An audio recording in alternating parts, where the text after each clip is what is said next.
What's up, Digital fam? It's your boy Drew. Super excited because it's episode 30 of the L's, aka Lessons Learned. I got one of my guys, Mhm. Alec Friedman, for this episode. Super excited to get to chat with him. He's been part of the digital community and one of the homies since day one, and Yes, excited sir. to share his story. But more importantly, Alec, what's up, man? What's going Say what's on? up to the digital community.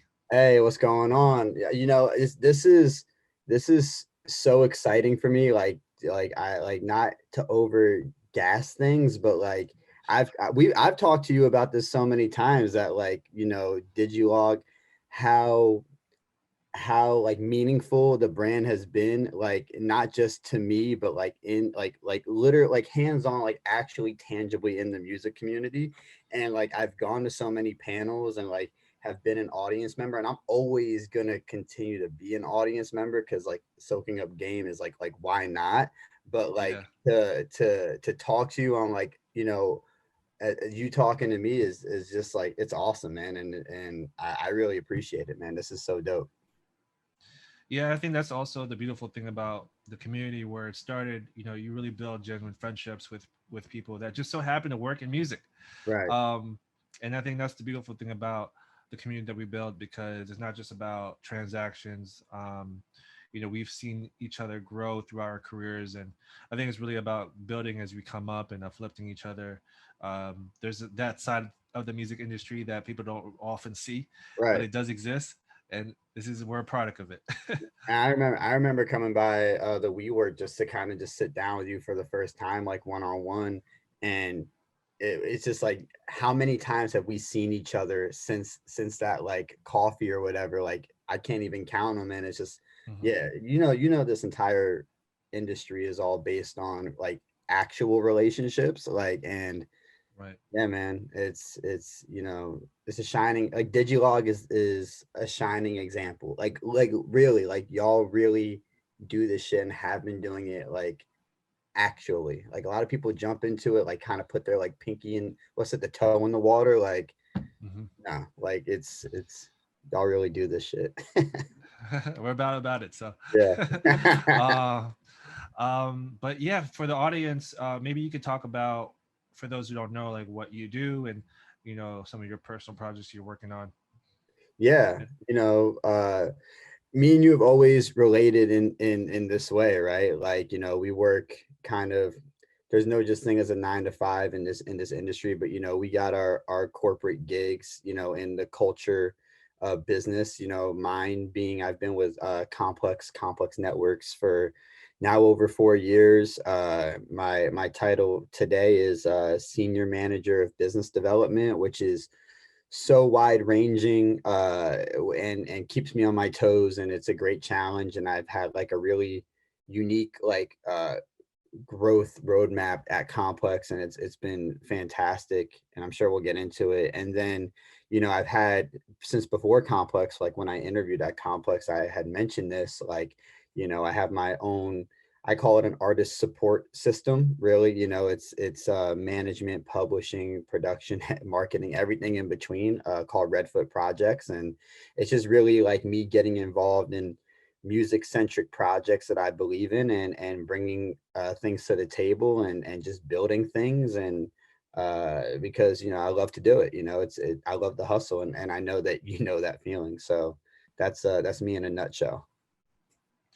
Love to hear that. And for those that don't know, this is common across the community. Right. We have we have our 9 to 5, and Right. then our 5 to 1 or whatever we talk whatever time we sleep. And it's crazy, like how many conversations have we had on a Saturday? You know what I'm saying? Like, and it's just Right. like that's just kind of the life that we live, and we do it because we love it. And Hmm.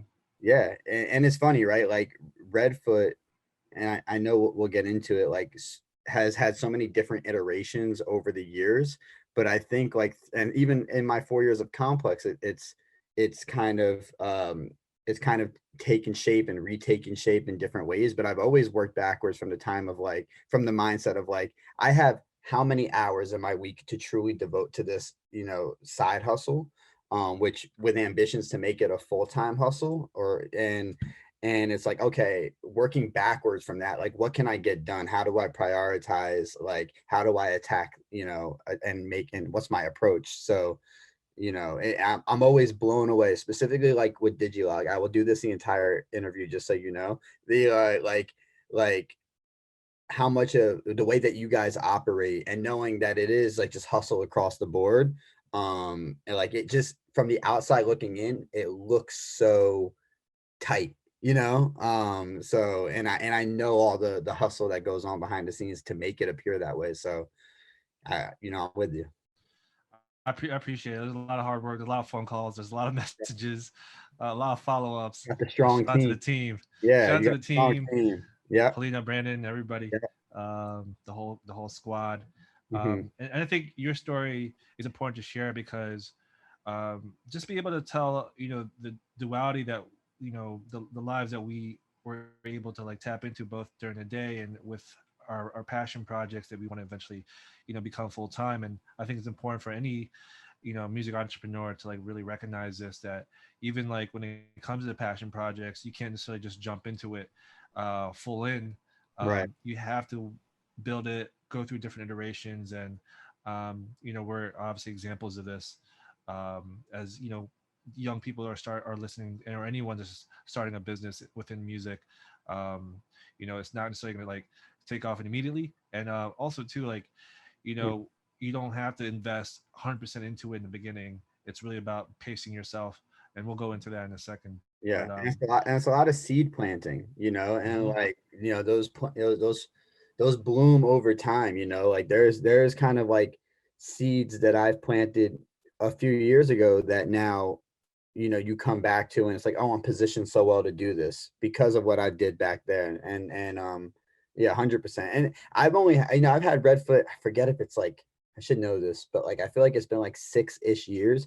And I've even had like a friend say to me, like, 6 years, and like, like, it's not, you're not making this off of it yet, or it's not your full time. And I'm like, yeah.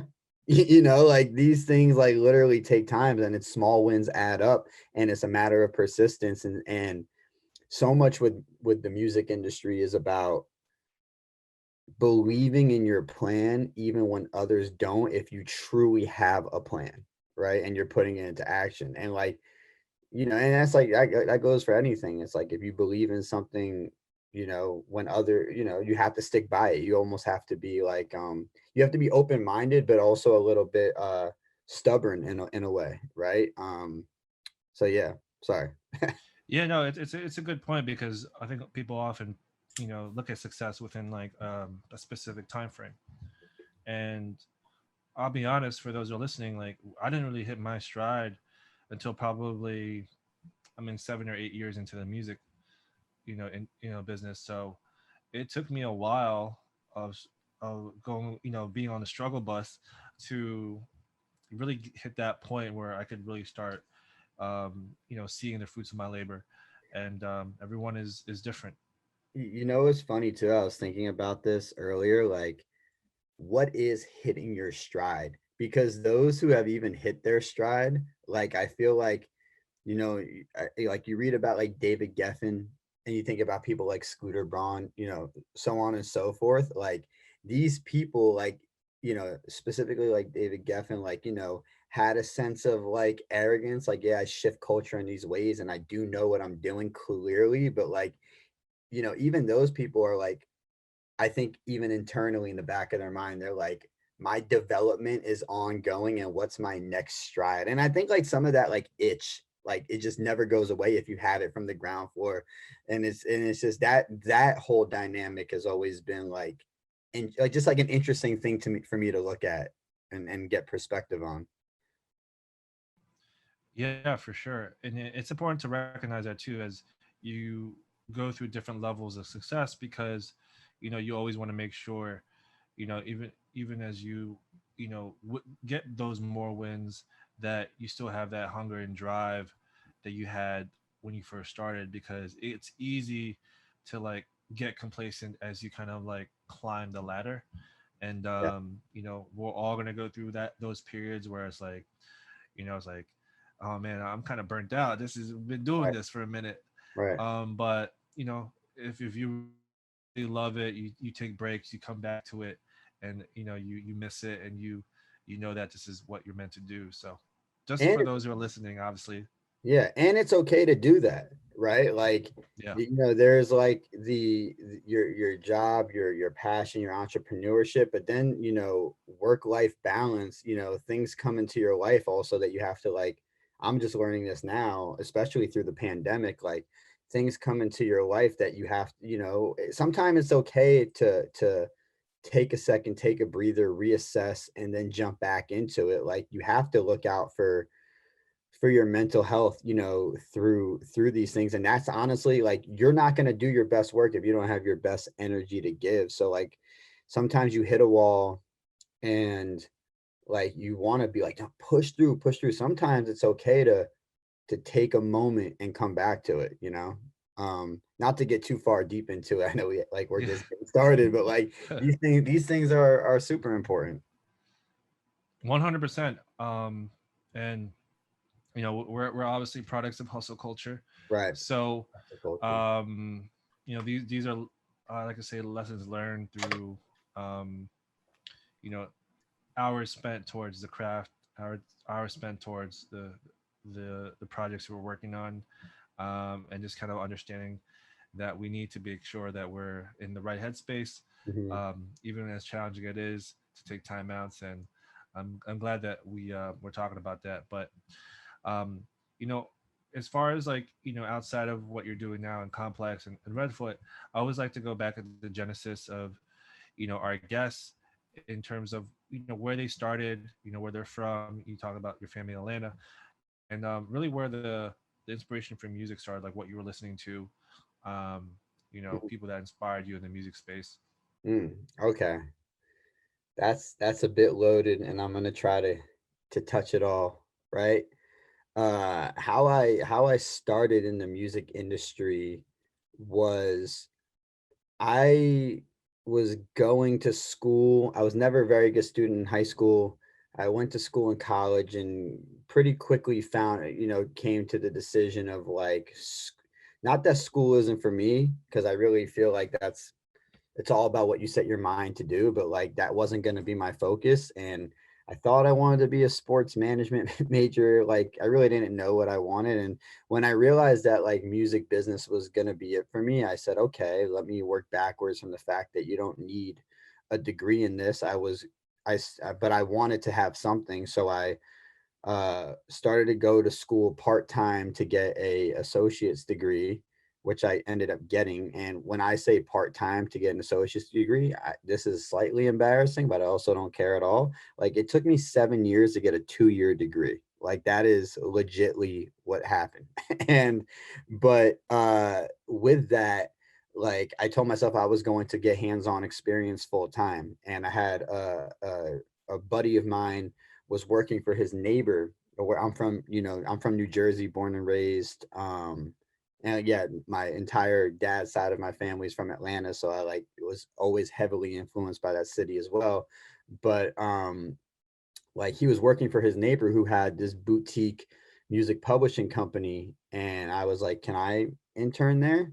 And that place really set the foundation and shaped me for to be built for what this is, because the name of the publishing company is called Water Music Publishing. It was an extremely boutique music publishing company, still exists. At the time, the studios were in Nutley, on the border of Nutley and Clifton, New Jersey. And I got very fortunate because, Drew, as you know, today with music internships, it's become very like soft, right? Or it's like you get college credit, you get paid, you can't do X, Y, and Z. Whereas I kind of, I wasn't going to get like going to Brooklyn, walking to Brooklyn to get cheesecake, right? Like it wasn't like making the band, but like it was it was kind of like the last years of like an old school music internship. And I was working for these two Jamaican guys, Mike Cameron, who's a great mentor of mine, and Bobby Hustle, who's his cousin. And these guys had in this small studio in New Jersey, they had a joint venture with Stargate. and every record that Neo wasn't writing for Stargate, like was coming through them, and Stargate was stupid hot at the time, and they had two writers, Taj Jackson and Autumn Rowe, who's still a tremendous writer, and they were also developing at the time what ended up becoming Rice and Peas, who are prominent pop producers now, and they were just turning it out in the studio on the publishing side. um, and they were very old school. And they took me in because my buddy was Mikey's neighbor, and like I worked there for 3.5 years pretty much for free. I think at the end I was getting $150 a week, and not even from them, from one of the artist managers, because I was managing the artists. And um, it was as simple as this. It was, you come in every day, you scrub the toilets, because there were a few people who lived at the studio. You scrub the toilets, you clean the kitchen, and when you're done with that, you can come in and you can sit here for free and you can run errands for us.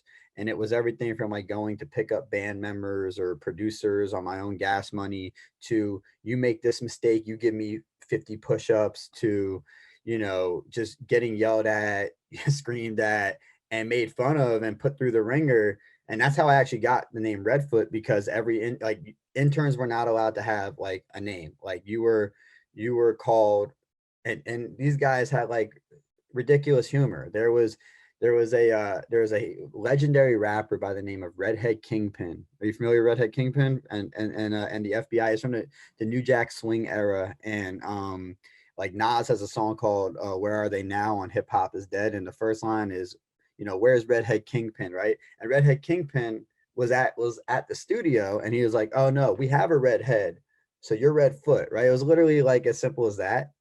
And so I'd be there, and I was doing all of that kind of chore shit, but I also would literally, like, at the same token, like, we would pitch artists, at record labels, and I would literally go while one of the other heads of the company, Eric White, would take me into Sylvia Rone's office and pitch records for an artist, as the kid who was scrubbing toilets, and like literally like having both sides of that opportunity.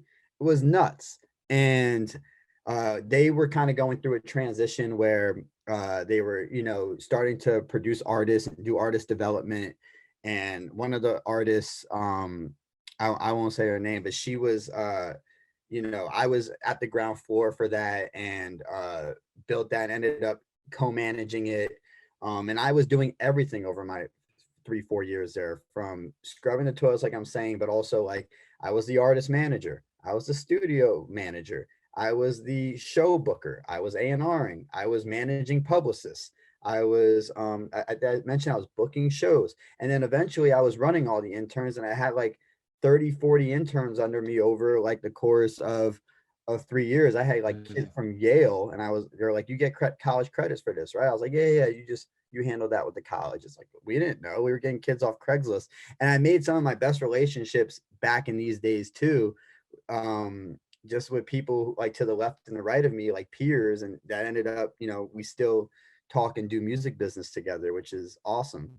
But I say that to say, I got to get my ass whooped and make a zillion mistakes in so many areas. But at the end of it, I had a 2-year degree, and I had in business administration, and I had experience, and when that situation, the artist we were working on, that situation was ending, and I was coming to the end of getting that associate's degree, I was like, okay, I'm going to finish this degree. I'm going to start.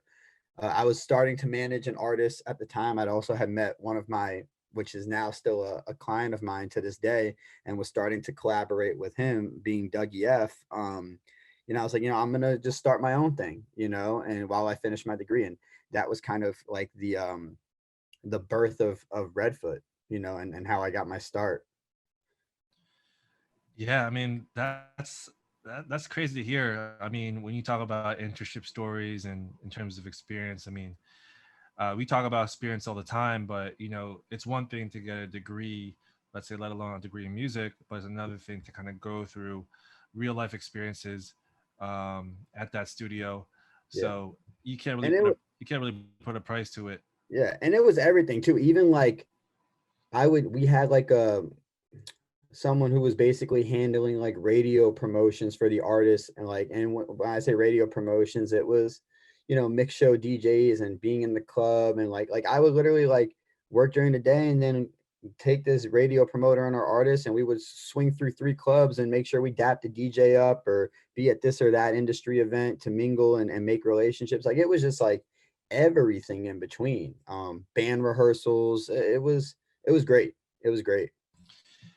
I love that because you got to really touch, a lot of areas of music that Yeah, you could have been limited to just to like one specific internship, right. but the fact that you were able to like, go on those promo runs, be able to go to, label offices to pitch music, to, manage people, like the value of experience is so important. Some people are not fortunate enough to like get all that experience, but for you it's I think a big part of like the character that was, that you've been able to build for yourself, and understanding what area of music you want to focus on. So Yeah. um And I learned, and I think just even thinking about it more, like, look, Water was great because they were a publishing company at heart, transitioning into artist development, right? And so I learned both sides of that business. And then also, like, not for nothing, like I had to work a lot of, I had to work a couple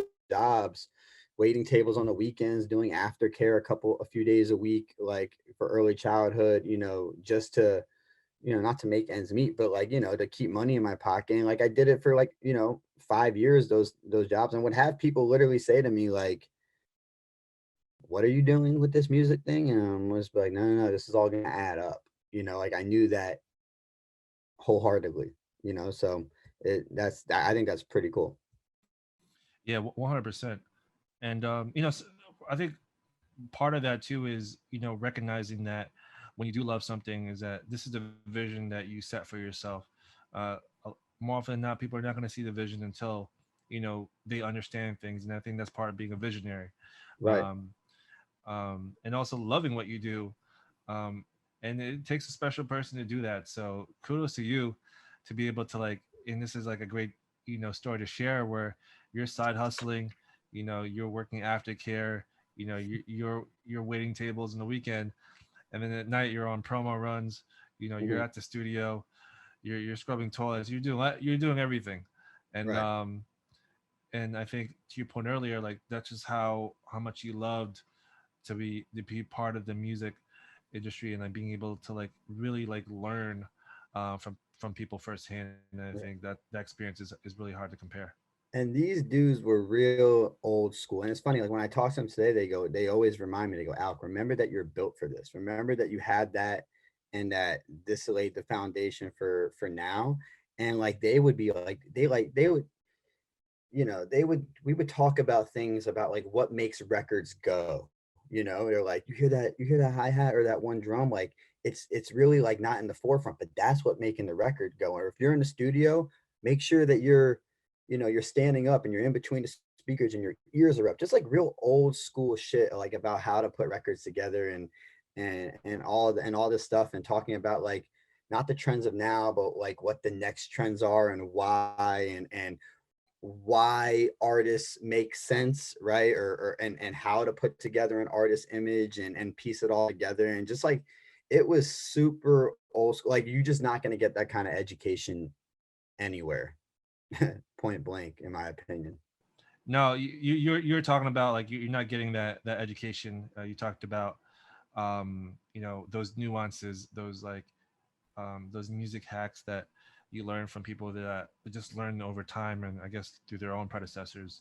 You talked about being in the studio, being in the middle, and to listen to the way that the music's played through the speakers. So yeah, I mean that's invaluable.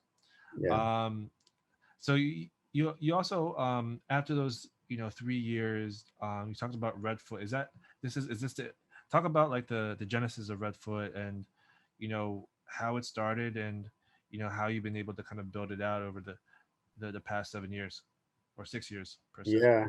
um yeah, it's funny, right? Like one of my journey of realizing, quickly realizing that school wasn't going to be kind of what gets me ahead, at least for what I was trying to do, was spending a year in Coastal Carolina University in Myrtle Beach. And, you know, a lot of like things happen for a reason type scenarios. Like, I went down there. I didn't fail out, but I got quite close, close enough where my parents were like, "You're not going back." And I was fucking up in a variety of other ways. But like my next door neighbor happened to be a kid. I remember like yesterday, knocked on my door, and he was in a rap group, and I was like, this guy's a star.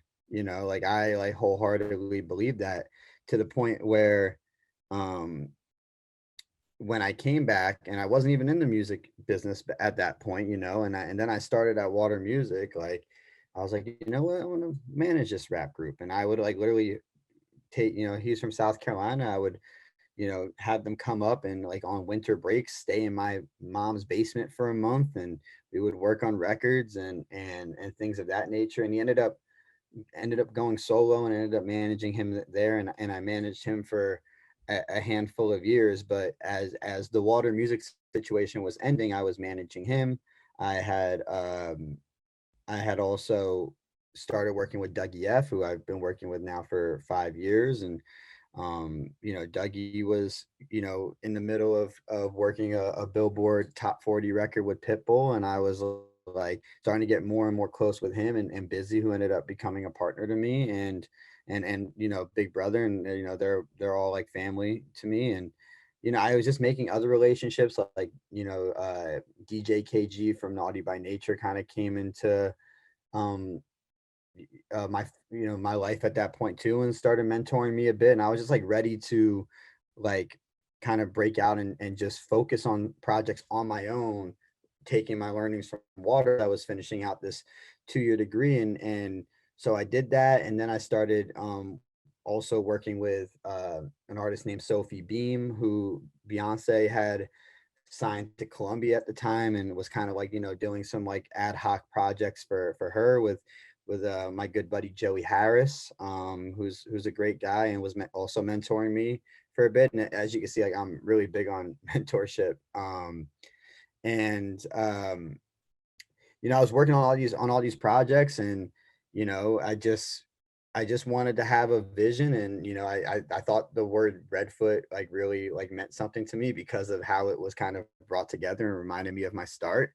And it's taken so many revisions over the years. Like Redfoot now, from what it is then, for what it was in between my time in recent years at Complex, has tips and turned, if I'm saying that correctly, like multiple times. And I started at Complex, and I said, okay, I can't do this with all of my time anymore, so let me work backwards. And I started kind of figuring out what was the priorities and working on those. And then I eventually, it's funny, like right up into the pandemic, my strategy for Redfoot was like I was starting a label called Redfoot Recordings, and with kind of like a system in place to get artists through a certain threshold, and then swoop another one through and try to expand it. And the pandemic actually kind of brought that to a hold, and now I'm more so like doing less, and have two great clients, and I'm like really just like focus on, like, because both of these guys are winning, and wanting to really not be on the master side as much, and really shift my focus back to the publishing, like my roots. And also like now I'm like more interested in like building like product, like and things of that nature. So basically, that's how I got started, and it's had so many iterations. And now I just feel like ultimately it's just working on shit that I believe in. Like if I'll put my like my my heart on the table for a particular project, like, and I'm Right. somebody who wears my emotions on my sleeve, like, I'll go hard for it if I believe it. And I'm not in it. One thing about Redfoot projects is that like so many times I could have taken the $8, $1,000 bag to work this or do that, or this, that, and the third service. And I just never wanted to get into that game. Like it was just never appealing to me. It was always about just being a support system for projects that I believe in and being in it for the long game. You know, like, have I consulted on things and and made money off of it? Sure, but like that's never been the priority for me. And that's, I think, also what keeps it exciting, you know. And at the end of the day, it's gotta, we do it because we love it. Yeah, no, I mean, you talk about just different iterations of it, from you, managing that artist, um, was it Carolina, South, was it South Carolina, right? Or and then QL, yeah. Mhm. and then really being able to evolve your role in really developing, what you said. At one point it was supposed to be more so on the label side, and now you're kind of Right, like pivoting more on the publishing side. And I think a part of that is just growth, and I think it's important to recognize that for anyone that's an entrepreneur who manages a company or managing an artist, you're gonna have to make adjustments. right, You're gonna understand that, what is priority for you, because at the end of the day, it's, our biggest, thing that we're facing against is really time. How much time we're spending towards the things that we care about, right, and we're gonna reach a point where, like, we can't spend all our time to things that are not working out for us. So right. we have to make those adjustments. And I'm glad that you've been able to.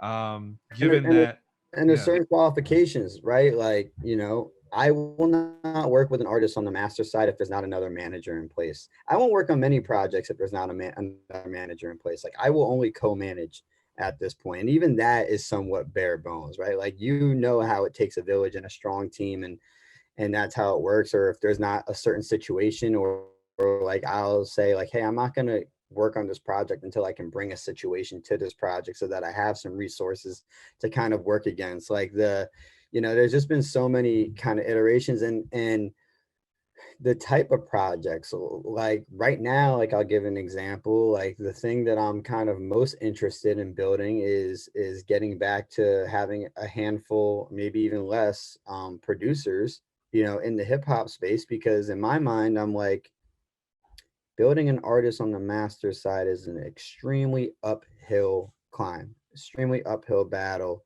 Takes a village, takes a lot of time, takes a lot of money, takes a lot of resources, takes a lot of things falling in place.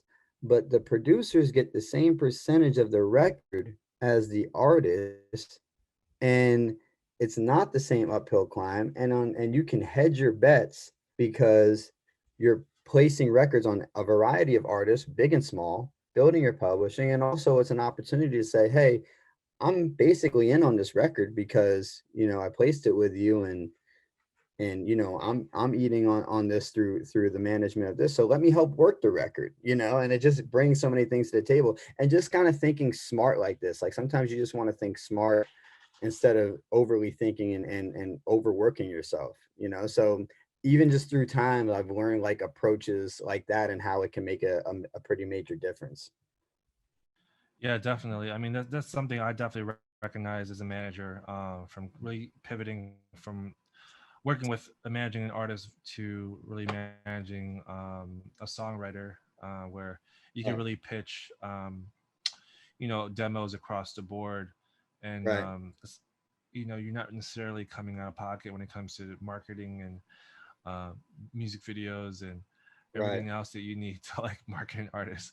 Right. So And and what's cool about the song plugging thing, like that's really like what kind of tickles my fancy as well these days. Like, Dougie F is still a project that I work on, and he's somebody who's just blossoming in the publishing space, and he's had success on the master side, and now it's really starting to, those kind of worlds are colliding. But a song plug, someone I've been consulting with, through my partner Alex Valenti, who's a brilliant young lady in the music industry, is a songwriter named Gabrielli, who just wrote the majority with his production partner Ryan Rains, the majority of the Peachtree Rascals project, which Alex wow. manages that project as well. And you know you know I haven't brought quite frankly, I haven't brought as much to the table for Gabe as I like, but I know that I will through persistence. But this guy's demos, like, they make like my, man, this is gonna sound so cheesy, but they make my heart sing, bro. He has just so many records that it just like ring off and are just so huge and are just, you know, I just think the world of him. And you know, that's the kind of thing that I'll go to the bat for. And I just love listening to his demos. I've listened to the same demos of his for like a year plus. And I'm just like, I still believe this is a hit. And I still hear this artist on this. And I still got to get connected to this person to pitch this record. And it's just fun, you know? Um, and seeing these guys grow is awesome. Like I believe Gabe is going to be one of the biggest songwriters in the industry. Dougie already is, you know, so it's awesome. Yeah, and I think also that's also the power of the catalog because Right. people will be surprised, when you pitch demos that depending on the right artist, the right situation, and be like, that can connect. And I'm definitely experiencing that with shout out to Marcus Mims. Mhm. Yeah, just people just gravitate to a certain song and be like, this actually makes sense for this artist, and it Right. was probably like it's 4 years old. And So it's fun just knowing you got it in your pocket. You know what I'm saying? Knowing you got that demo in your pocket. And demo-itis is such a funny thing. Like it really is. yeah, But it's real. but it's just like I just find like a lot of pleasure just like hearing a demo, thinking about who I can get it to and the relationships I have or the dots I got to connect to get it to somewhere. And Mhm. it's fun, man. It's a cool game to be in. Yeah, absolutely. So we always talk about the lessons learned. So for a lot of the young managers out there that are listening, maybe talk about like one or two lessons learned just based off your experience, building Redfoot and what you're doing now. Um, you talked about a handful of pivots and iterations, but Mm. just for the young manager that's looking to either manage an artist or producer or songwriter, you can talk about that a little bit. Yeah, I mean, there's just so many, and I'm trying to really think like what like just stands out. I think like knowing when to walk away from a project is always like a really interesting conundrum, right? That's Like, real. yeah, and you know, especially like I'm somebody who I just believes wholeheartedly that you build strong relationships with the people that you work with, and it's so much based in that. So like when you walk away from a project, sometimes it takes a toll on you. But you gotta be able to like have things have the root of the relationship and know that it's strong and but also have like the understanding of like what's the business case, you know what I'm saying, like and kind of that fine line and then like how you do it, like you know you have to do it with class and also when you stick it out, you know, with an artist, like when you double down and how many times over do you do that where you say okay, you know, I've put my best foot forward. You know, that's my corny slogan for Redfoot, but it, you know, putting your best foot forward. But it's so true, you know, and I believe in that and just everything in life. Like you have to have good intentions. And then I think like I mentioned this earlier, but I think it's mentorship is important and I've benefited from a lot of mentors. But also like don't look to network up.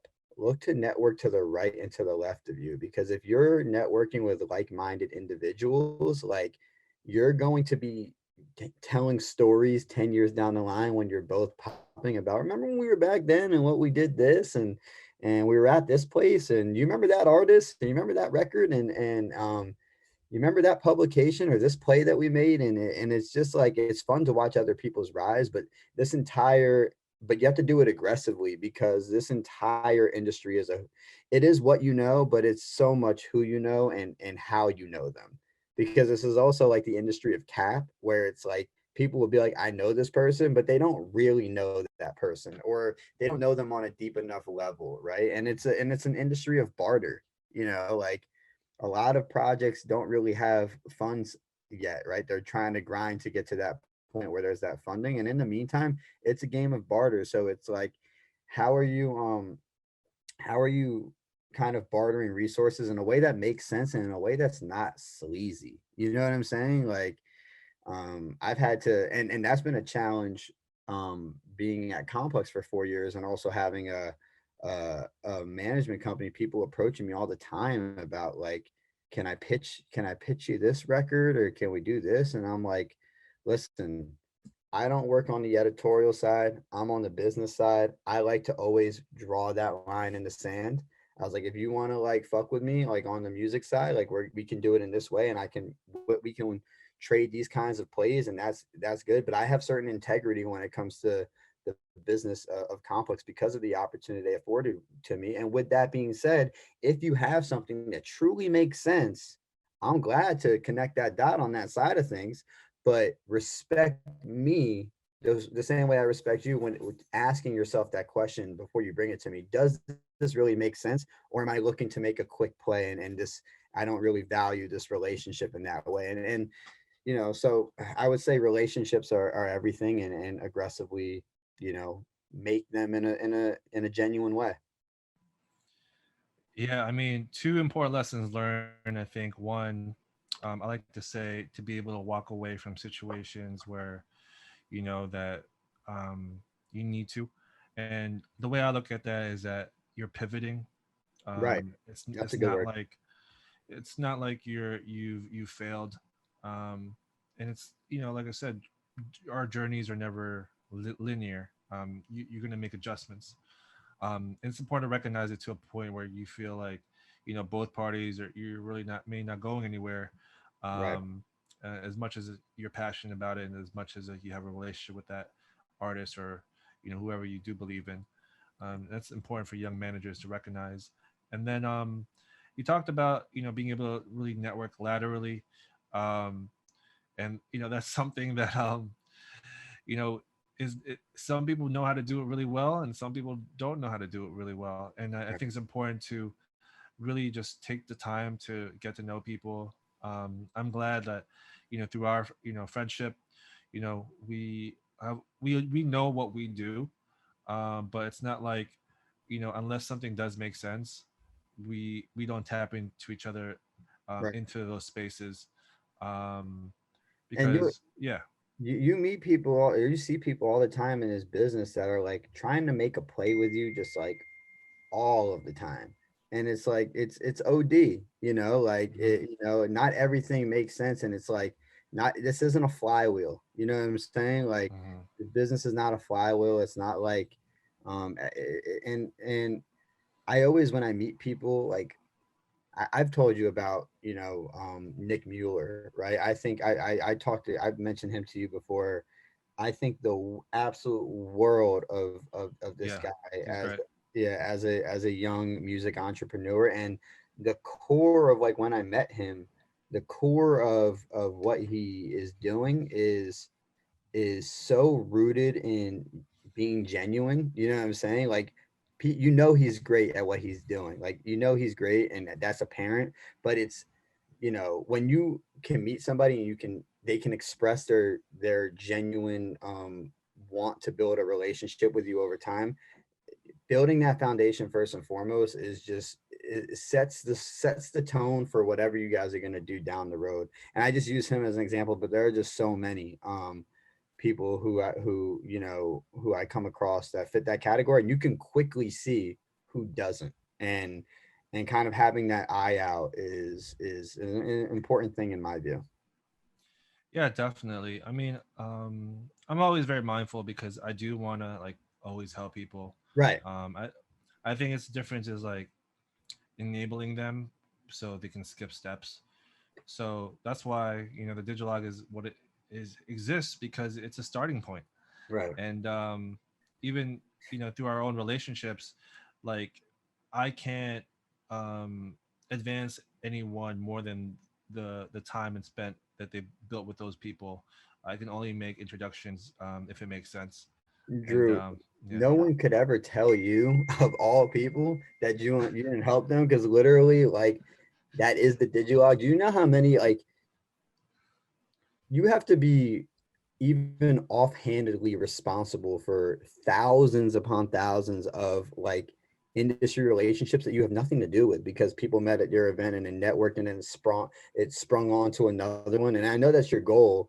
And so it's like, Digilog is like really the engine of like enabling and educating. And that's always what, you know, I've told you, like we've had how many conversations that we had about like the educational factor or Right. you know, the value of education within Digilog. Like that is literally like what it is. And there's not many platforms that are positioned in that way genuinely and actually doing it. So yeah, you can't. No one's telling you you ain't good enough. That's No, just not true. I appreciate that. Yeah, no, it's cool when you hear stories that when people have met, I'm like, y'all met, y'all met at the event. I was like, and you're Right. still friends and great collaborators. Like, oh, this, Yeah. it's like, I love hearing those stories. But Yeah. yeah, no, it's been really cool to see that. So hoping we can continue that. But yeah, man. I mean, just to always kind of recap. You talked about, kind of the genesis of your internship for the publishing company. Really, spending those 3 years, learning the ropes from like just doing the work of just cleaning the toilets. You said to running errands, but really elevating your role to like being part of the A&R process and really experiencing what a music internship used to be back in the day. And then being able to like start your own, management company, Redfoot, learning the ropes of being a manager, um, managing this artist that help, from the Carolinas, and then really pivoting, your role as a manager from not just working with a recording artist, but now more so on the publishing side and going through those experiences. And you said to be able to walk away through things that don't necessarily, make sense anymore, but it's all about iteration adjustments. But while doing that, you're also at Complex doing what you need to do there, which is always commendable because we got to salute the hustlers. Yeah. Um, and with that, we always like to ask, like, what are you excited about? What's next? You know, I'm excited about what's, you know, all the things I'm involved with at Complex right now. You know, my role is very unique in a sense of like, it's so wide ranging. Like business development is so wide ranging. I'm basically overseeing or helping to oversee or birthing, operating, standing up 5 to 6, you know, businesses at once, and knowing how that important that is for Complex as a business. That's a publisher that's been one of the many reasons why it's been so successful is that they're able to diversify their revenues so far beyond just like traditional advertising, right? And business development is a huge core to that. And it's like so, like I said, wide ranging. Like I'm working on everything from like standing up new vertical programs to building their podcasting business to launching sneaker apps that the company is investing a heavy amount into, and ensuring that it goes well, to online education programs with Parsons and FIT, to music business, you know, working closely with Jacob and Pigeons and Planes. And Jacob has been such an awesome person to work with and learn from. And we have great plans for what we're doing with that brand, and also super honored to just work on that brand. And shoot, I feel like I'm missing something. But like, That's a lot. yeah, and it's just like, you know, you're juggling one thing until the next thing kind of is about to hit you in the face, and you gotta, it's this Mhm. huge juggling act, but it keeps you on your toes. And it's a great learning experience, and I get to literally play in every single sandbox of the business. Like, you know, my role is really at the core is like standing up things in the most cross-functional manner. And you know, I work with every single team, so I get to speak every single language, and doing things both from a perspective of qualitative and having taste and making sure everything that we do is hot, versus like also quantitative and like, does this make business sense, and what's the model for this, what's the P&L, you know, how are Love we that. prioritizing this accordingly, and playing both sides of it. So it's a really like, you know, and having earned being in that position through like my rise at Complex, starting as an executive assistant, like is is just really awesome.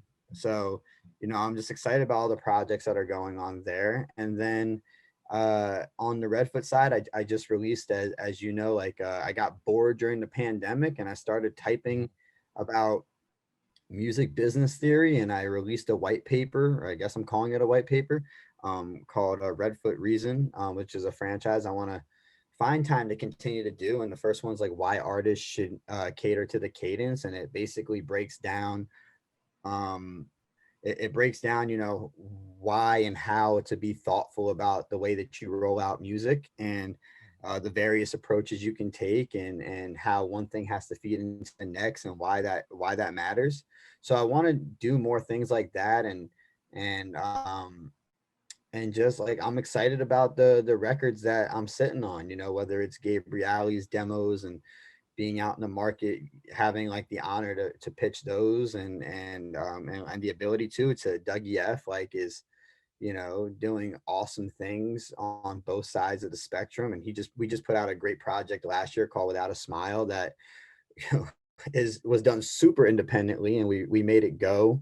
And you know, he has so many great records that he's sitting on that we're excited to figure out the best way to put out, and just, you know, just coming across things that I'm passionate about and standing them up. Like none of that is ever stops. And also like I'm sure everyone can relate to this. Like I don't believe I'm the same person coming out of the pandemic as I was going into it, you know. Like a lot of personal growth, a lot of new things came into my life, and like, you know, I'm just excited to see how that blends with, you know, what tomorrow brings.